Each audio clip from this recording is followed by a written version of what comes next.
Lección número 16, el Evangelio de la Gracia desde Génesis, Óscar Ospina Orozco. Y hoy vamos a ver el ministerio de nuestro Señor Jesucristo aquí en la tierra y vamos a ver varios eventos, varias experiencias que Él tuvo aquí en la tierra. Gracias te damos, Señor, porque tú nos viniste a buscar hace más que 2000 años y nos encontraste, viniste a darnos vida y vida en abundancia y nosotros loamos tu nombre, te honramos y te glorificamos, hoy y siempre, por los siglos de los siglos. Amén. Y encontramos a Jesús y la mujer samaritana ahí en Juan capítulo 4, versículos 21 al 26, nos dice que a Jesús le era necesario pasar por Samaria. Ahí Juan 4:4, y le era necesario pasar por Samaria. En el plan de Dios y la gracia de Dios había una mujer de Samaria con un corazón preparado para recibir al Señor Jesucristo, su Mesías, su Salvador. Los judíos y los samaritanos tenían una mala relación debido a que los samaritanos, que antes eran judíos, se mezclaron con otros pueblos. Esto ocasionó una ruptura en su relación y se convirtieron en enemigos. Los judíos despreciaban a los samaritanos y los samaritanos se sentían aislados por los judíos. Para un judío era casi abominación pasar por sus aldeas donde habitaban los samaritanos. Preferían caminar mucho más y rodear sus aldeas para llegar a otras partes. Y ahí en Juan capítulo 4 versículo 9, la mujer samaritana le dijo a Jesús: ¿cómo tú, siendo judío, me pides a mí de beber, que soy mujer samaritana?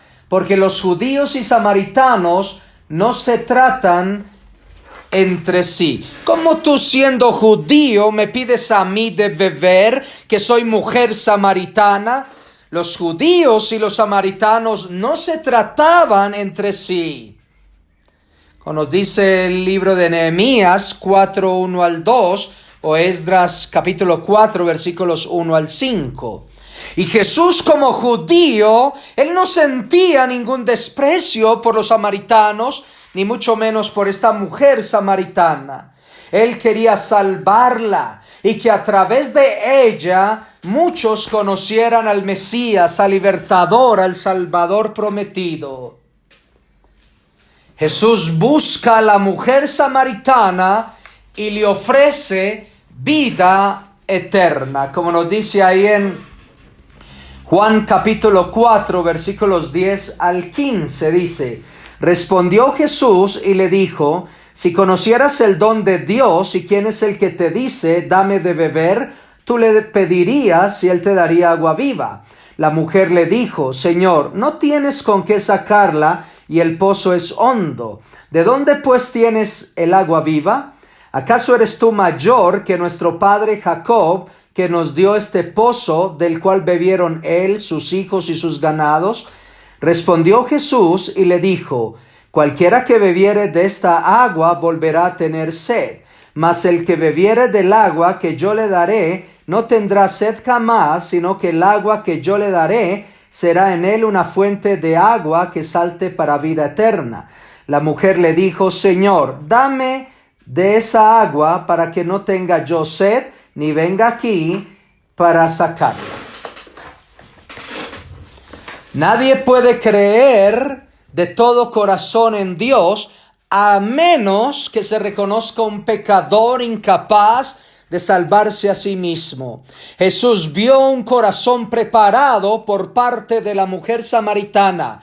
Ahora Jesús le mostraría su pecado a través de la ley de Dios, cuando le dice ahí en versículo 16 del capítulo 4, Jesús le dijo: ve, llama a tu marido y ven acá. ¿Cómo Jesús cambia la conversación? Y le dice que llamara a su marido. Es increíble que el Señor utilizó el séptimo mandamiento de la ley de Dios que dice, no cometerás adulterio, como nos dice ahí en Éxodo capítulo 20, versículo 14. Jesús sabía que ella había tenido 5 maridos y el que tenía en ese momento tampoco lo era. Ella sabía que con un solo pecado estaba destituida del reino de Dios. Muchas personas se creen muy buenas, pero cuando son confrontados con la perfecta ley de Dios, quedan sin ningún argumento y expuestos al lago de fuego, como nos dice el libro de Gálatas. Gálatas capítulo 2, versículo 16, dice: sin embargo, sabemos que una persona es declarada justa ante Dios por la fe en Jesucristo y no por la obediencia a la ley. Y nosotros hemos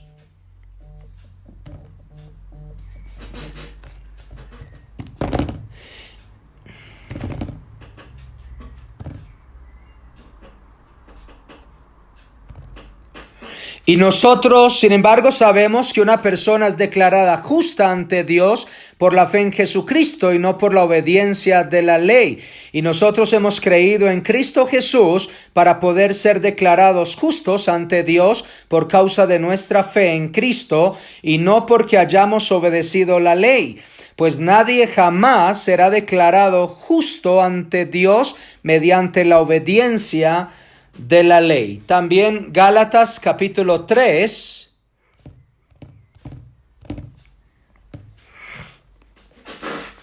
versículos 10 al 12. Dice: sin embargo, los que dependen de la ley para hacerse justos ante Dios están bajo la maldición de Dios, porque las Escrituras dicen: maldito es todo el que no cumple ni obedece cada uno de los mandatos que están escritos en el libro de la ley de Dios.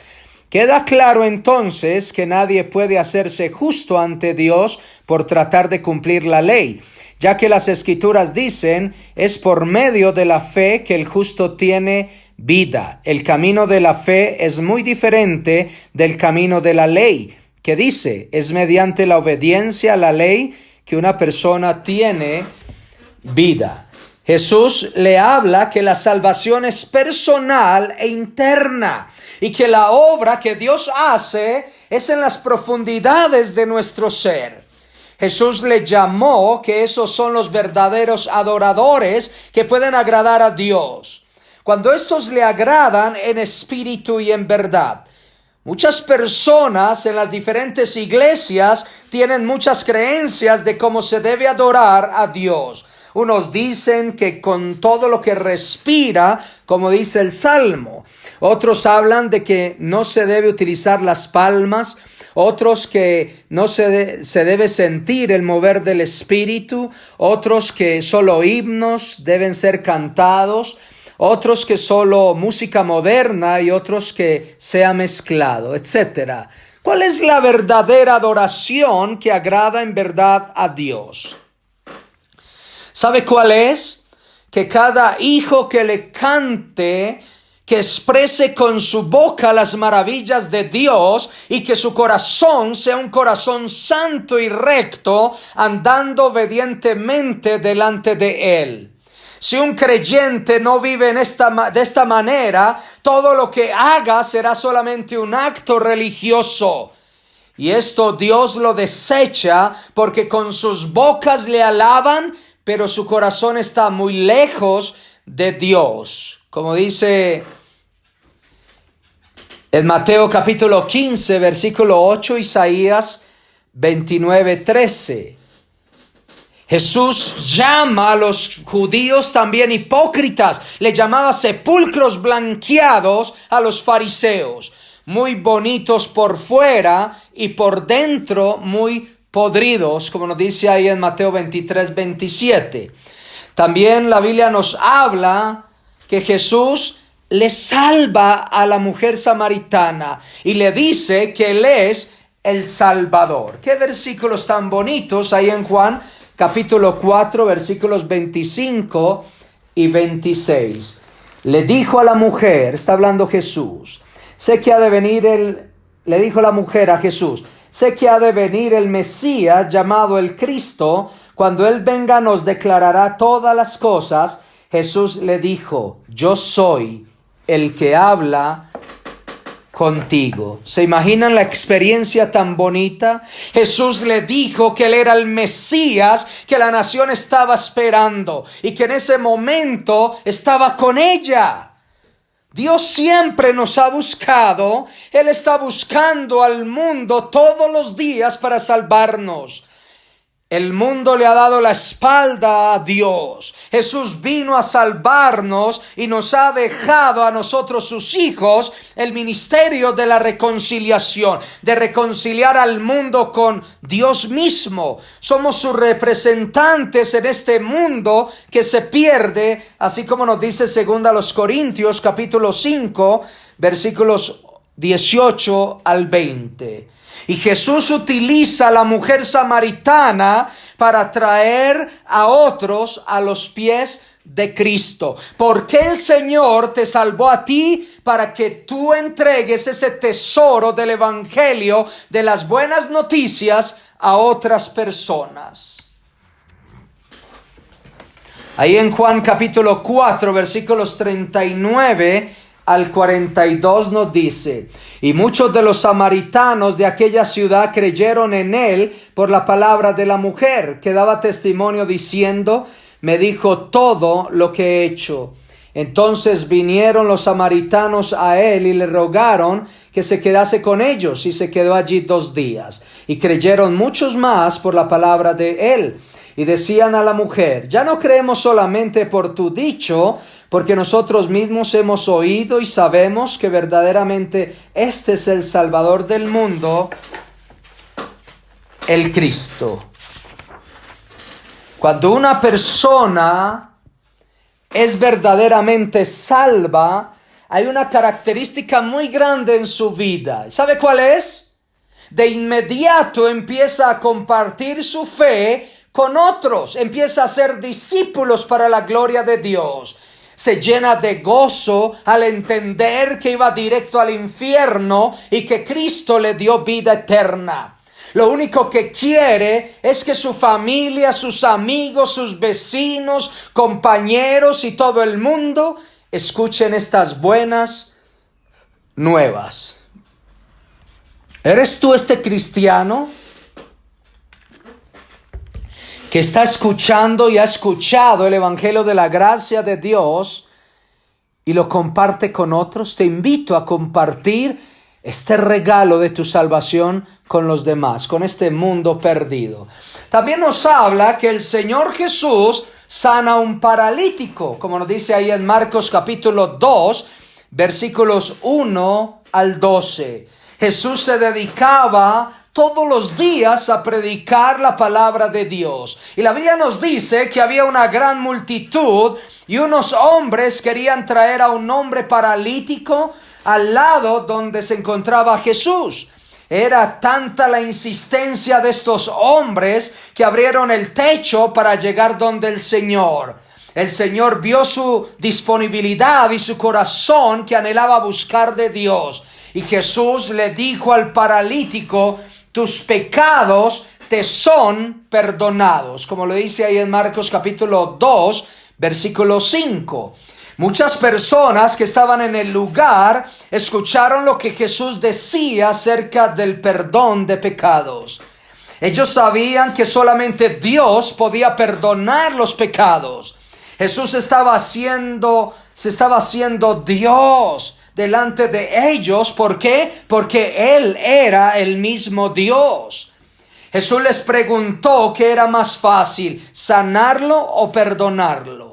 Cualquiera puede expresar esta frase, pero no cualquiera puede sanarlo. Jesús le salvó y le sanó y le dijo: levántate, toma tu lecho y vete a tu casa.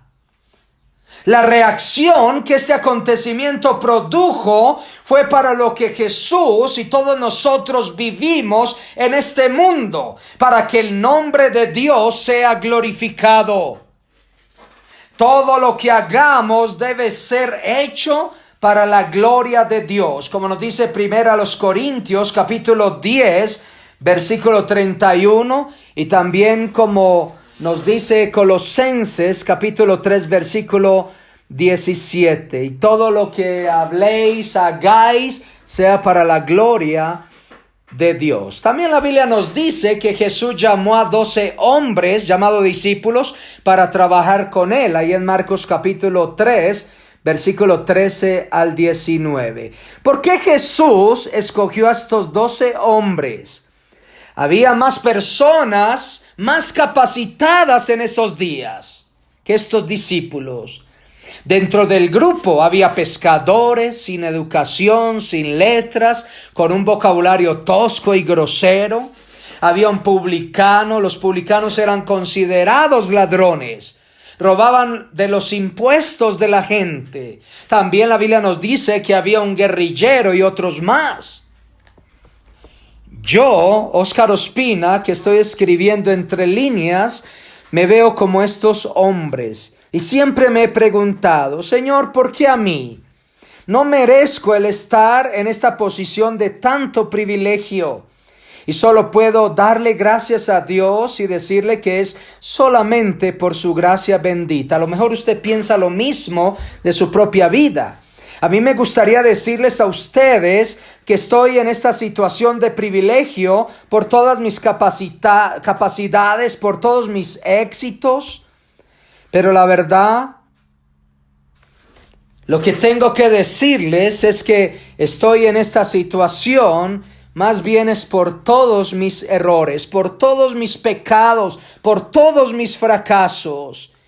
Y solamente por la gracia y el amor de Dios es que estoy donde estoy. Y Jesús escogió a estos 12 hombres no por lo que eran, más bien los escogió por lo que ellos iban a hacer. Dios iba a hacer en ellos una obra de gracia para su gloria y su honra. También la Biblia nos habla de Jesús y la parábola del sembrador. Ahí en Marcos capítulo 4,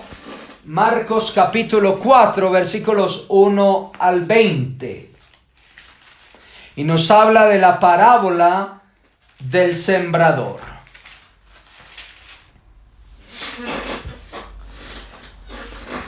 Debemos recordar que una parábola es una narración breve y simbólica de la que se extrae una enseñanza espiritual y moral. El sembrador tiene como responsabilidad sembrar muy bien la palabra de Dios. Usted y yo somos sembradores de la palabra de Dios. Hay muchas personas que reciben la palabra para escucharla, pero sus vidas no funcionan bien. Debemos estar orando para que la palabra llegue a los corazones que Dios ha preparado. Que sea una buena tierra y fértil para que lleve mucho fruto. Y la Biblia nos dice ahí en Marcos capítulo 4, versículos 2 y 3, y les enseñaba por parábolas muchas cosas y les decía en su doctrina: oíd, he aquí el sembrador salió a sembrar, y al sembrar aconteció que una parte cayó junto al camino, y vinieron las aves del cielo y la comieron. Dice que una parte cayó junto al camino. Y dice que vinieron las aves del cielo y la comieron. Estas son las personas que oyen la palabra, pero viene el enemigo y estorba para que sus vidas puedan seguir al Señor. Para quitar de sus vidas la palabra que escucharon. Al principio, estas personas parecían muy contentas, parecían estar muy felices, pero después se dejan llevar por las cosas que Satanás les ofrece. La otra parte nos dice la Biblia que cayó en pedregales, no tenía profundidad, como nos dice versículos 5 y 6 de Marcos 4. Otra parte cayó en pedregales donde no tenía mucha tierra y brotó pronto porque no tenía profundidad de tierra, pero salido el sol se quemó y porque no tenía raíz se secó. Dice la Biblia que estos son los que oyen la palabra, la reciben con gozo y alegría, pero no tienen una buena raíz, no tienen un buen fundamento, un cimiento firme en su vida. Por lo tanto, son de corta duración, vuelven atrás cuando viene la tribulación, las tormentas, problemas o persecución. No aguantan y lo dejan todo. Y hay muchas personas que vuelven atrás cuando sus vidas se complican. También dice la palabra que otra parte cayó entre espinos y no dio fruto. Versículo 7. Otra parte cayó entre espinos y los espinos crecieron y la ahogaron y no dio fruto. Estas son las personas que oyen la palabra, pero los afanes de este mundo, los problemas que enfrentan, el engaño del dinero y las posesiones y todas las codicias necias de querer más y crecer, se ahogan y ya no queda absolutamente nada. Se desaniman y vuelven atrás a esperar cuando tengan buenas experiencias.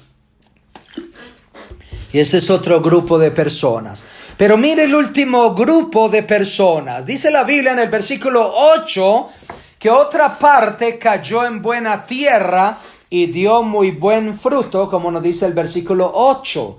Pero otra parte cayó en buena tierra y dio fruto, pues brotó y creció y produjo a 30, a 60 y a 100 por uno. Y estas son las personas que oyen la palabra con gozo y la reciben con todo su corazón. De inmediato empiezan a compartir la palabra con los demás. Estos permanecen. Pueden venir las tormentas, las dificultades que sean, los problemas que sean, las necesidades que sean, y permanecen siempre firmes y adelante con el Señor. Viven para darle toda la gloria a Dios con sus palabras y con sus acciones.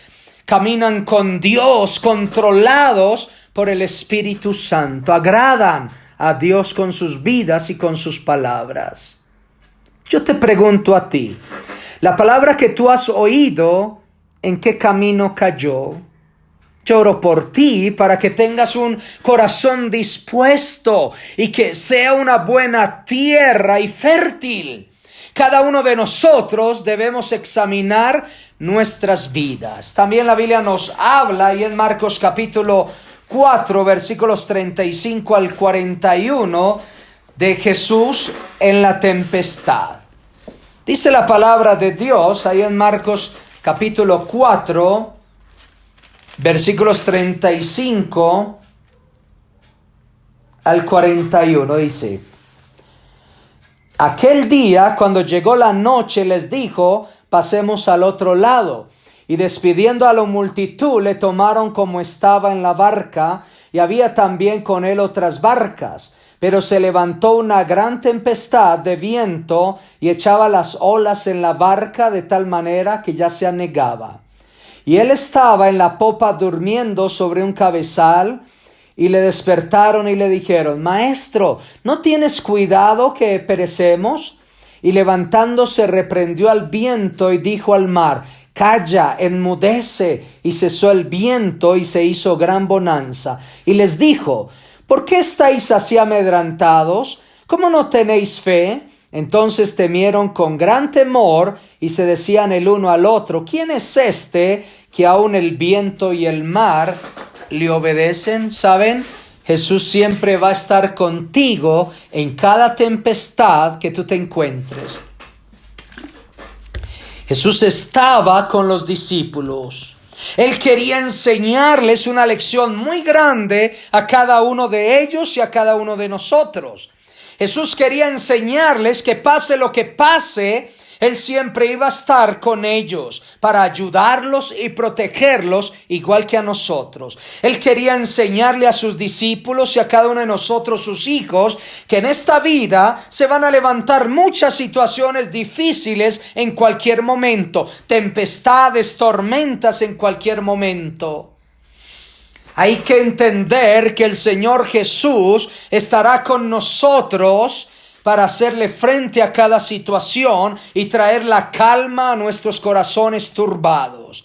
Sea cual sea tu situación en este momento, Jesús siempre va a estar contigo en cualquier tempestad que se pueda levantar o que se pudiera levantar. Y dice la Biblia que Jesús reprendió a la tempestad y al mar y al viento, y todos ellos le obedecieron. El mar de Galilea era conocido por sus grandes tormentas que se podían levantar en cualquier momento.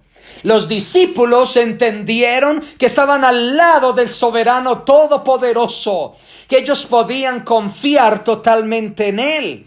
Pero cuando Jesús lo calmó todo, en vez de los discípulos sentir regocijo y paz, la Biblia dice que su temor se incrementó mucho más. Ellos sintieron mucho temor cuando estaban en medio de la tormenta, pero cuando fueron testigos del poder de Dios en acción, sintieron mucho más temor y miedo porque se dieron cuenta que estaban enfrente del Santo, Santo, Santo, el Dios Todopoderoso. Jesús había creado todo el cosmos y el cosmos le obedecía a él. Dios es el Dios de los imposibles y Él cambiará cada situación por difícil que parezca y traerá calma a tu vida y a mi vida. Tal vez ahorita puedes estar en una tormenta muy grande. Confía, Dios es el Dios de los imposibles y traerá calma y paz a tu vida. Él peleará por ti tus batallas.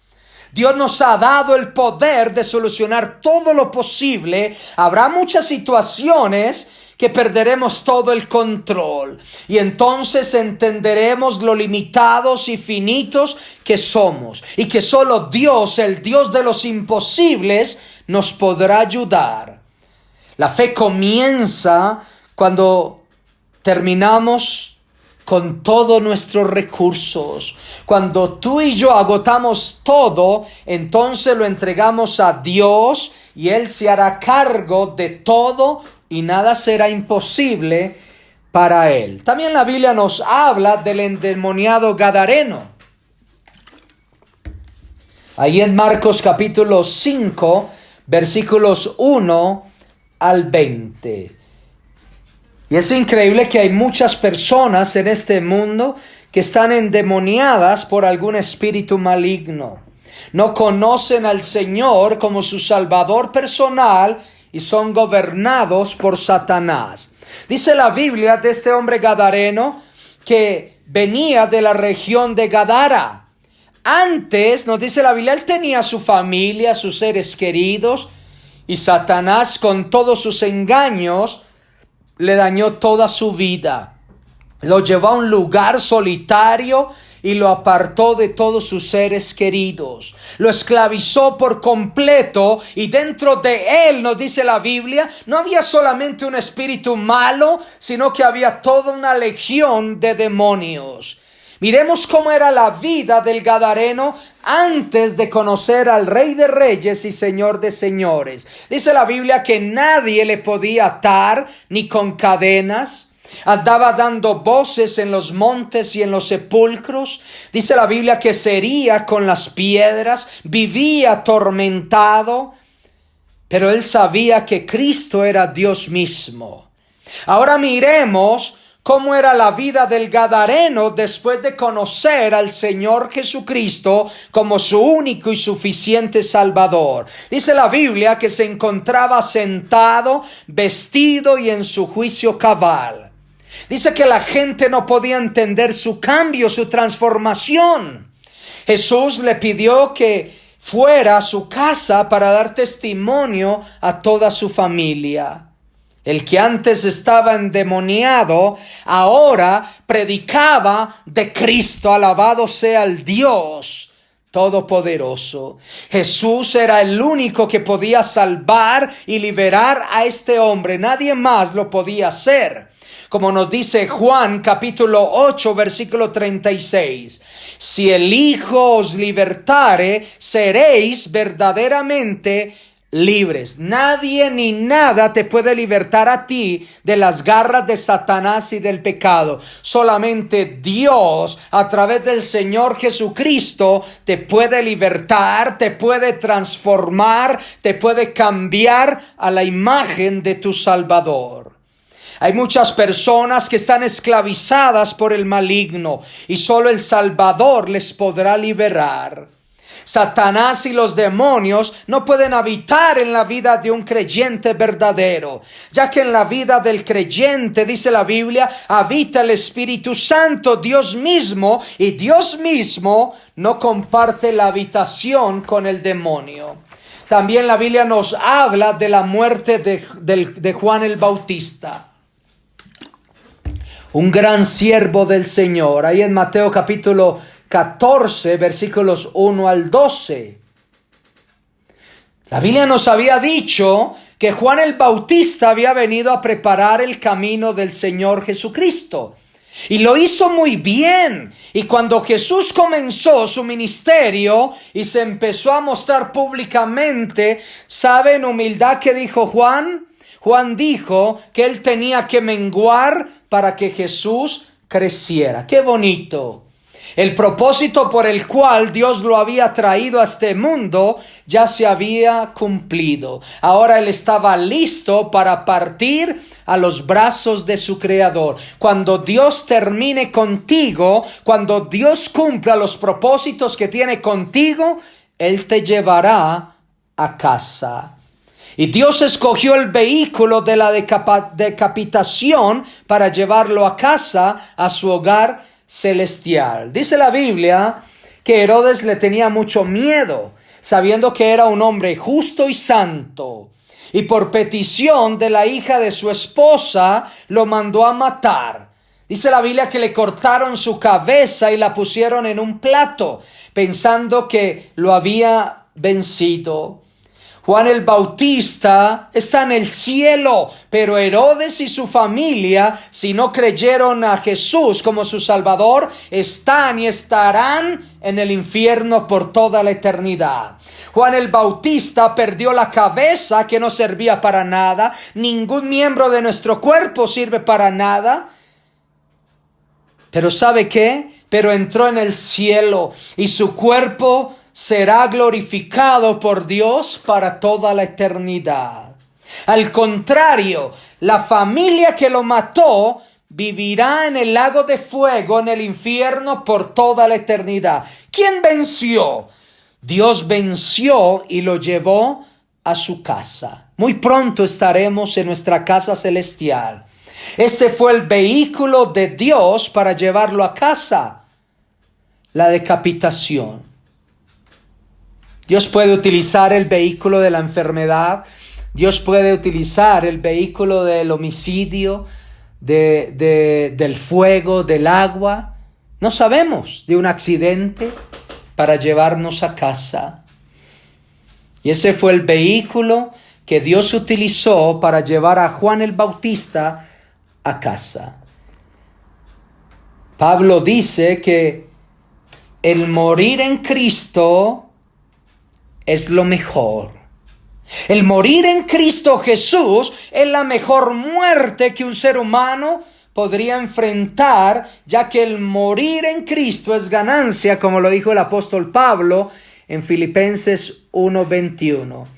Hay personas que no saben qué va a pasar después de morir, pero si tú has creído en Cristo como tu único y suficiente Salvador, al morir partirás a los brazos de nuestro Dios Todopoderoso, al cielo.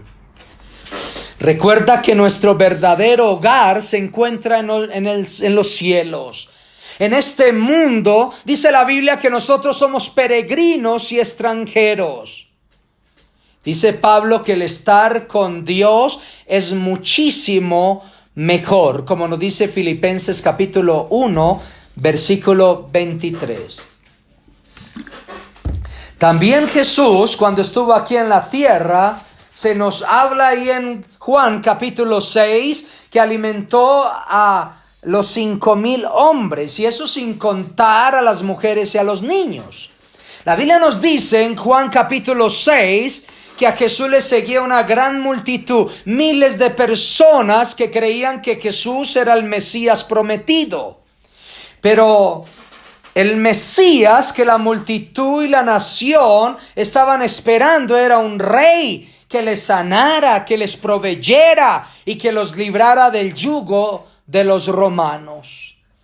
Cuando Jesús les alimentó con 5 panes y 2 peces, lo querían proclamar rey sobre Israel. ¿Se imaginan?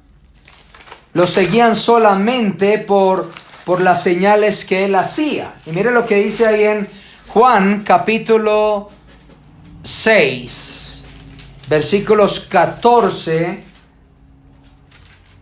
y 15, dice: aquellos hombres entonces, viendo la señal que Jesús había hecho, dijeron: este verdaderamente es el profeta que había de venir al mundo. Pero entendiendo Jesús que iban a venir para apoderarse de él y hacerle rey, volvió a retirarse al monte él solo. También la Biblia nos dice que Jesús anda sobre el mar. Ahí mismo en Juan capítulo 6, versículos 16 al 20. Dice la Biblia: al anochecer descendieron sus discípulos al mar, y entrando en una barca iban cruzando el mar hacia Capernaum.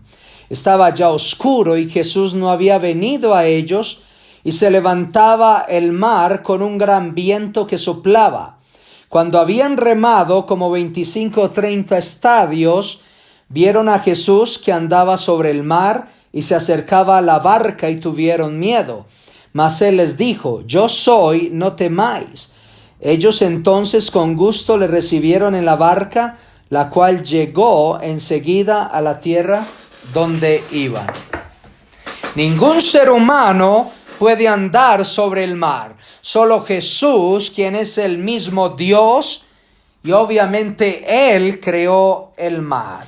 Pero es interesante que la Biblia nos dice ahí en Juan 6, 14 y 15, que Jesús siempre estaba ocupado en los negocios de su Padre.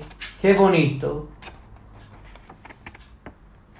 Dice que Él se apartaba a orar. Siempre se retiraba a orarle a su Padre Celestial. Y cuando la multitud quería hacerle rey, Él se apartó a solas para ir a orar a su Padre Celestial. Había estado todo el día bendiciendo a toda esa multitud que podía ascender más o menos a 8,000 personas. Jesús sanó a muchos y los alimentó y les decía que no desaprovecharan absolutamente nada. Igual es un consejo para todos nosotros de comernos toda la comida que nuestra madre nos da, en agradecimiento, no dejando nada en el plato. Cuando yo era chiquito siempre dejaba lo que no me gustaba, pero cuando vi este versículo, cuando el Señor Jesús dijo: no desaprovechen nada, recojan todo para que no se pierda nada, aprendí a comerme toda la comida que me daba mi mamá y mi esposa.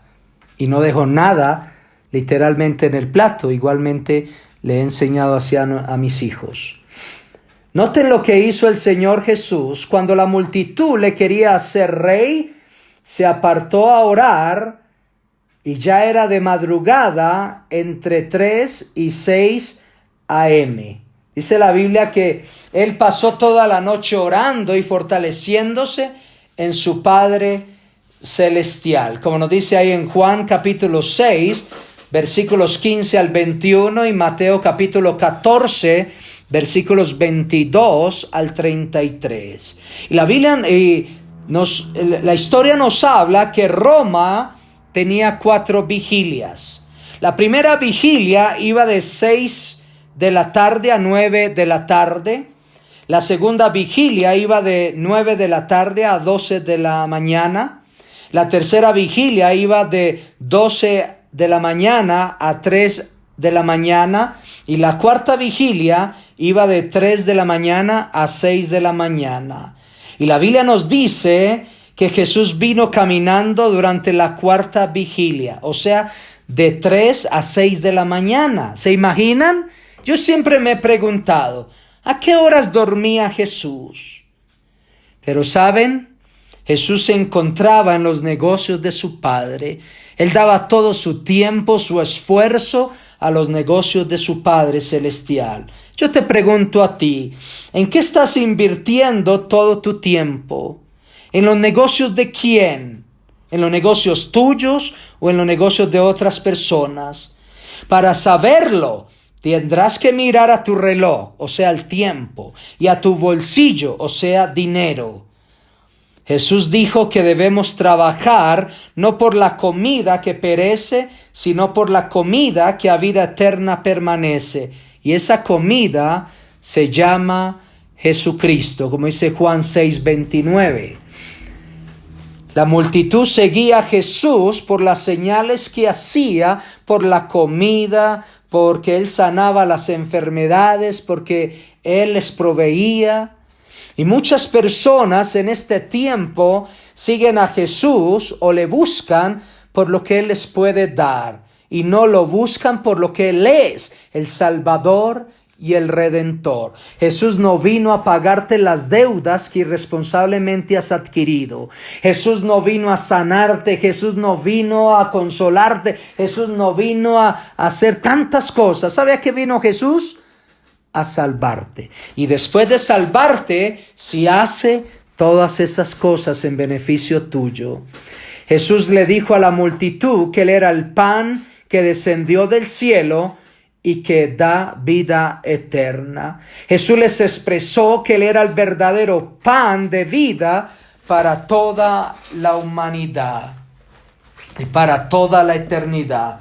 Como nos dice ahí en Juan capítulo 6, versículo 35. Jesús les dijo: yo soy el pan de vida, el que a mí viene nunca tendrá hambre, y el que en mí cree no tendrá sed jamás. Jesús les dijo que todo aquel que cree en Él como su Salvador personal tiene vida eterna y que Él le va a resucitar. Como nos dice Juan capítulo 6, versículos 47 y 48. De cierto os digo, el que cree en mí tiene vida eterna. Yo soy el pan de vida. Qué bonito. Mire que Jesús no dijo que tendrán vida eterna. Dijo: el que cree en mí tiene vida eterna. Si tú has creído en Jesús como tu único y suficiente Salvador, la Biblia dice que tú ya tienes vida eterna.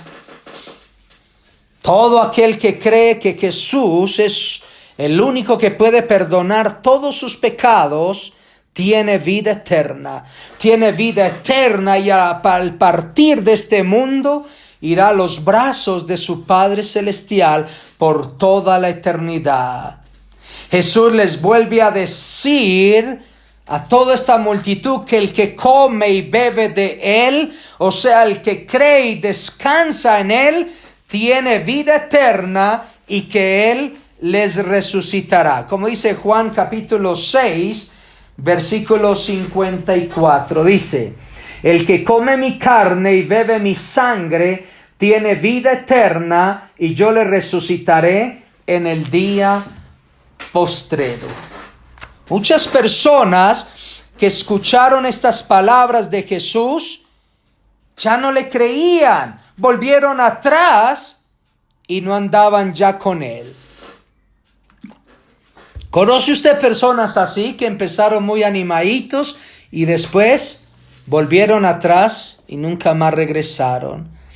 Aún sus discípulos murmuraban y Jesús les preguntó: ¿y ustedes también se quieren ir? Y Pedro respondió y dijo: Señor, ¿a quién más iremos? Solo tú tienes palabras de vida eterna, y nosotros hemos creído y conocemos que tú eres el Cristo, el Hijo del Dios viviente, como nos dice ahí en Juan 6, versículos 66 al 69. La Biblia nos dice que los fariseos eran muy religiosos y se creían muy buenos, Para ellos los demás, incluyendo los publicanos y pecadores, estaban perdidos sin esperanza, pero que ellos estaban muy seguros para la vida eterna. Ellos ayunaban y oraban al Señor diciendo: Señor, gracias por no ser como el miserable de allá, o sea, de los pecadores y publicanos, según ellos. La Biblia nos dice también que Jesús es el buen pastor y que da su vida para rescatar al que quiere ser rescatado. Como nos dice el Evangelio según San Juan, capítulo 10, versículos 7 al 11 y capítulo 14, versículo 6. Jesús es la única puerta para entrar en el cielo. Jesús es la única puerta. Así como el redil tenía una sola puerta para que las ovejas entraran y estuvieran a salvo al cuidado del pastor. Jesús es nuestro gran pastor que cuida de toda nuestra vida, comenzando desde que le creemos como nuestro Salvador. ¿Se acuerda que habíamos visto esta lección antes? La Biblia nos dice que Jesús es el único camino para llegar a Dios. La religión te ofrece reglas para ser mejor. El Señor Jesús ofrece su sangre para salvarte. Dice ahí en Juan capítulo 10, versículo 28, que Él vino a darnos vida eterna. Y dice: y yo les doy vida eterna. También Jesús nos salvó y vino a este mundo a buscarnos para darnos seguridad de la vida eterna, como dice también en Juan capítulo 10, versículo 28. Y dice: y yo les doy vida eterna y no perecerán jamás. Jesús no dejará que nadie le arrebate a su Hijo de su mano. Como dice ahí también en Juan 10, 28. Y yo les doy vida eterna y no perecerán jamás, ni nadie las arrebatará de mi mano. Si tú has creído en Jesús como su único y suficiente Salvador, estarás seguro eternamente y para siempre por los méritos de nuestro Señor Jesucristo. Quiero hacer 14 preguntas, muy atentos. Primero, ¿cuál mandamiento de la ley utilizó Jesús para salvar a la mujer samaritana? No adulterarás. 2. ¿Qué hizo la mujer samaritana después de que creyó en Jesús como su Mesías? Ella empezó a compartir con otros. 3. ¿Por qué Jesús llamó a los discípulos para que le siguieran? Para que ellos compartieran el mensaje de Dios al mundo. 4. ¿En qué tipo de corazón debe caer la buena semilla de la palabra? En una tierra fértil, en una tierra preparada, en un corazón preparado. 5. ¿El creyente debe orar por corazones preparados? Claro que sí. 6. ¿Quién es el único que nos puede ayudar en medio de la tempestad? Jesucristo. 7. ¿Quién es el único que puede vencer a Satanás y los demonios? Jesucristo. 8.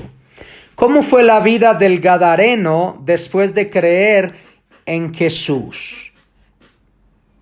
Él fue transformado completamente, estaba contento y se fue a anunciar el evangelio, las buenas noticias a su familia, a su ciudad. 9. ¿Cómo murió Juan el Bautista?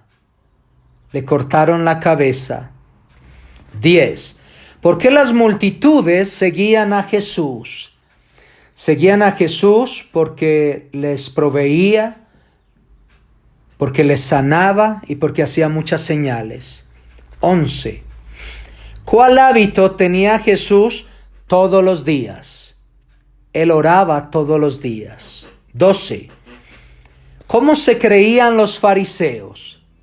Los fariseos se creían muy buenos y no se reconocían pecadores incapaces de salvarse a sí mismos. 13. ¿Quién es la única puerta para la salvación de un ser humano? Se llama Jesucristo. 14. ¿Quién es el único camino para llegar a Dios? Se llama Jesucristo. No hay ni existe otro camino. Señor, gracias te damos porque tú eres nuestro Salvador y solamente en ti hay vida eterna. Gracias por darnos tu palabra, por mostrarte a través de la Biblia para que nosotros te pudiéramos conocer. Alabado sea tu nombre, Señor. Y sabemos que estamos aquí de paso y sabemos que cuando partamos de este mundo vamos a ir al cielo, no por nuestras obras ni por nuestros méritos, sino por los méritos y por la obra de nuestro Señor Jesucristo, hecha en la cruz del Calvario hace más que 2000 años. A ti la gloria y la honra y la alabanza, hoy y siempre, por los siglos de los siglos. Amén. Muy bien, mis amados amigos, hermanos, nos vemos luego con la lección número 17 del Evangelio de la Gracia desde Génesis. Que Dios les bendiga y nos vemos luego. Bye bye.